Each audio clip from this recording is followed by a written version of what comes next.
Convener, ayan. May kakausapin po tayo, convener ng Tanggol Wika at professor ng UP Departamento po ng Filipino at Panitikan ng Pilipinas. Okay, si Dr. Jonathan Geronimo. Dr. Geronimo, magandang umaga po sa inyo, sir.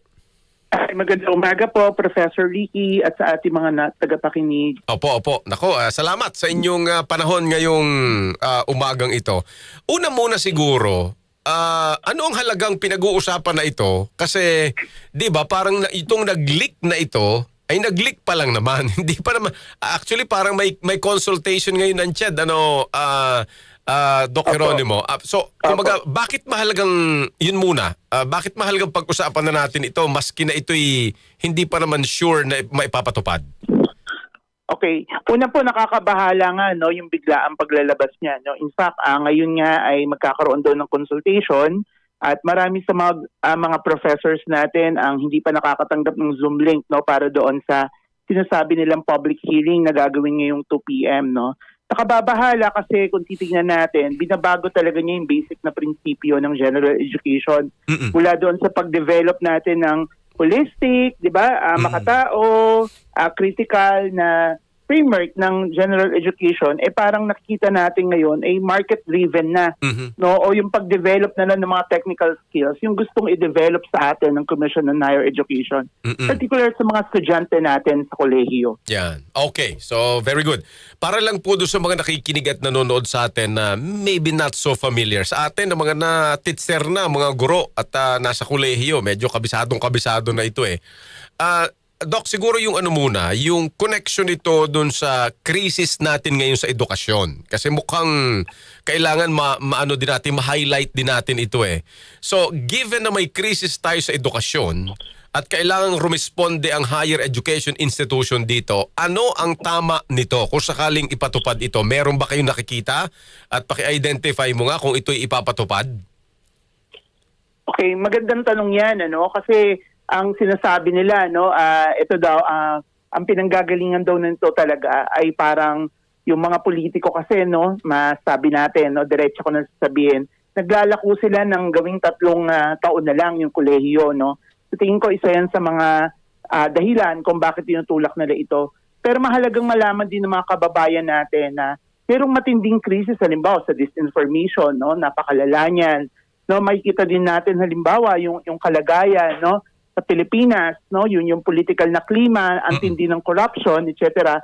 At sa ganitong konteksto, importante talaga, mas palakasin pa nga natin yung mga general educations na tutulong sa ating mga estudyante, paano makapag-reflect ng malalim, hinggil sa mga institution o halimbawa, institution ng ating lipunan, maging critical sila, at makapag-ambag talaga sila sa nation building. At sa ganitong punto na parang pinalilit yung espasyo ng humanities and social sciences sa ating curriculum, nakikita talaga natin na parang nagiging kalakal na lang yung ating mga estudyante, minamadaling makapag-produce, halimbawa para makapag-ambak sa global market.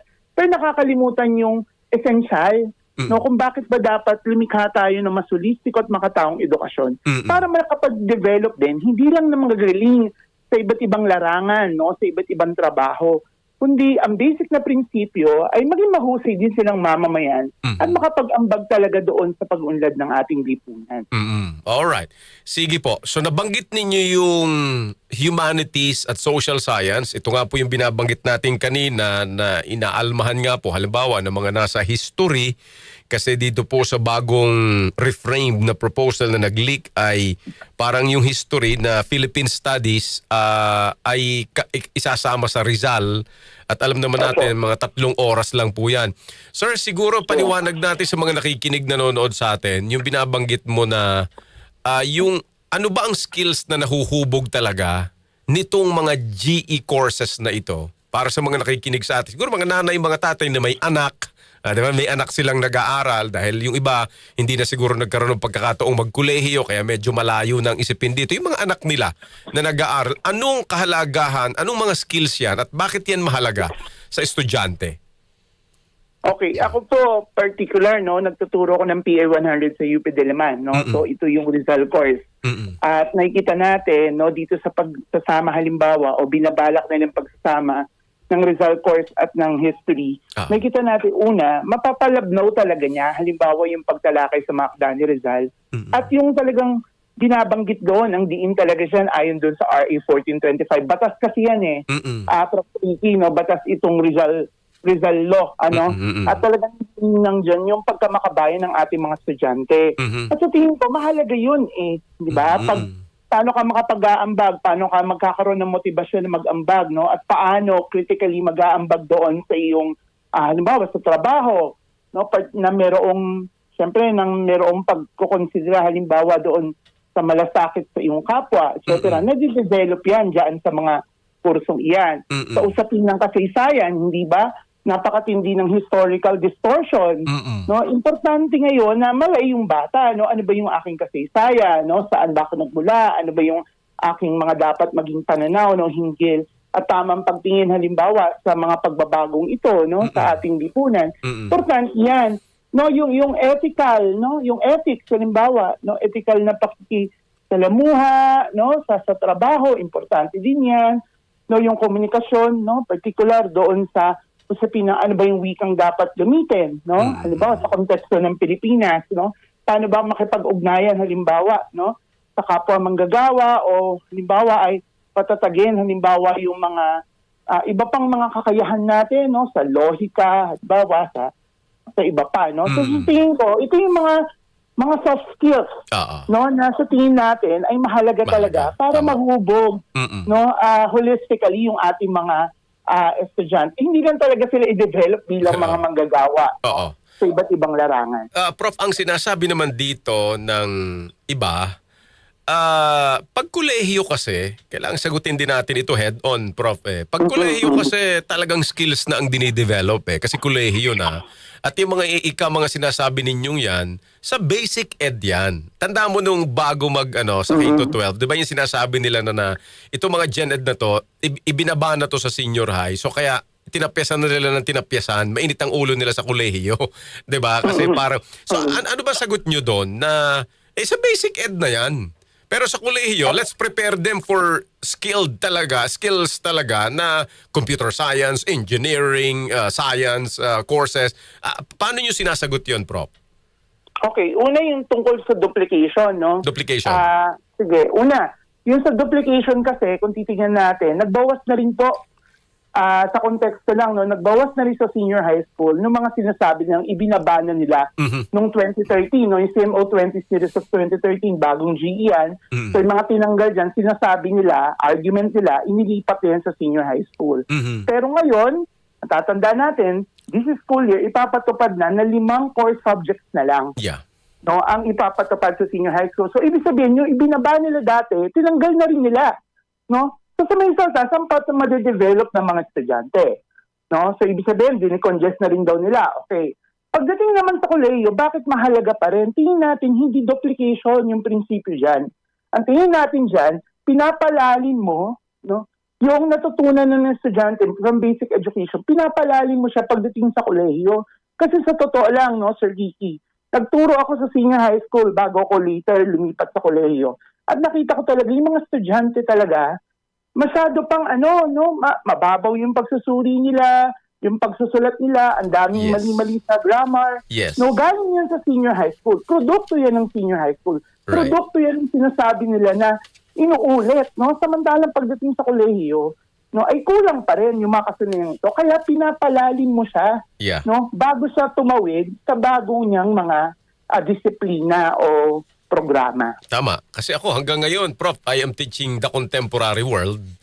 Ang isa ko ding naiisip dyan, yung sa argumento ng naibaba na yan sa kasi yung social life moving target siya 'di ba, Prof? Hindi siya pwedeng isipin na nagtatapos sa basic ed hanggang nga yan kahit masterado, doktorado, may elemento po ng GE sa totoo lang. Totoo po yan. Kaya sa mga mauunlad na universidad, no? Yung ibang mga universidad sa ibang bayan, no? Pinapalakas nga nila, halimbawa yung wika nila hanggang graduate school nga ay meron no? So ibig sabihin, pinapakita talaga noon na yung pagpapatuloy nga, no, yung continuity ng education, mahalagang punto yun para lalong lumalalim yung estudyante. Habang nagkakaroon siya ng iba't ibang kaalaman sa maraming bagay. Alright. Sige, so ano po ang, siguro moving forward, ano ang inyong plano? Kasi ako po ay board of trustee din ng, anong tawag dito, Philippine Social Science Council, Sir John. At mukhang yung several organizations nagpapahayag na ng intensyon, if I may just say it, ang Philippine Political Science Association, kami sa PSS, no, Philippine Sociological Society, we're planning to register ang amin ho pagtutol dito. Kayo ho, sa Tanggol Wika, meron ba kayong move na ho ngayon? Opo, maglalabas po kami ng pahayag sa Tanggol Wika bilang tugon dito sa isyong ito. At kung kinakailangan nating ulitin yung mga ginawa natin noong 2013 no, para idepensa yung dignidad at integridad ng general education, gagawin natin yan. So, magpaplano din ng mga pagsasampa ng kaso yung ibang mga grupo kasi nakikita nga nila marami sa mga statutory requirements, halimbawa ng Rizal Law, ng ibang nung academic freedom, halimbawa at ilang pang mga batas, nilalabag nung kasalukuyang refrained GE na ito. Opo. Teka, final na lang bago ko makalimot kasi may ano din siya, 'di ba? May labor implication din ito sa mga nagtuturo. Ayan, totoo po yan. 'Di ba? Yung binabanggit ko kanina, sayang hindi pero can you please tell us that kasi yung mga nagtuturo kagaya sa amin sa PUP halimbawa, sir, yung mga part-timer na niwala pang MA pero binibigyan namin ng The Contemporary World, readings in Philippine history sa sa history department. So anong tingin niyo naman diyan? Totoo po yan. Maraming servicing college and department. No? Sa conservative estimation nga namin, parang 60 to 90,000 ang maaaring maapektuhan itong tanggalan na ito. At magkakaroon talaga ng malawakang tanggalan nito kasi automatiko yung reduction ng GE, reduction ng teaching load. Totoo. No? Totoo. Kaya talaga yan yung magiging impact. At mahalagang bantayan talaga din natin. No? Kaya nakakalungkot itong mga promotor ng K-12, no?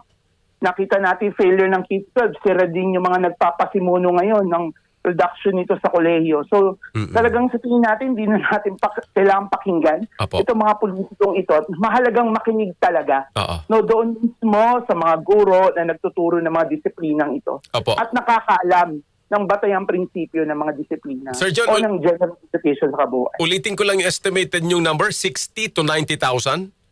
Yes. At pwede pong magsara ang ilang mga department sa iba't ibang mga kolehiyo dahil sa implementation, kung ma-implement itong refrain GE na ito. Ay, nako. Sige. Nako, Sir John, maraming salamat sa oras mo at sa iyong information. Thank you hanggang sa muli, sir. Mabuhay ka. Good morning! Salamat, Prof. Ricky. Thank you, sir. Dr. Jonathan V. Geronimo, convener po ng Tanggol Wika, profesor ng UP, Departamento ng Filipino at Panitikan ng Pilipinas.